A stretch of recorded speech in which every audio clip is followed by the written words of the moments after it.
So hi guys, ako na naputol yung unang video ko kasi 15 seconds lang pala yun. Ayan, so dito tayo sa likod namin. Yan, mga kakao po yan. Ginagawa po yung tableya.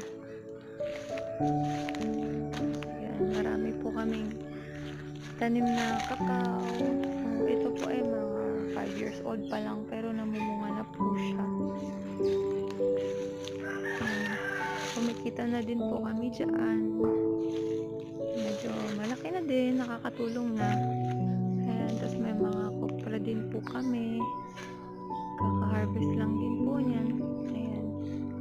So, kung napapansin nyo, hindi siya totally tinatanggalan ng damo kasi pinoprotect po niya yung soil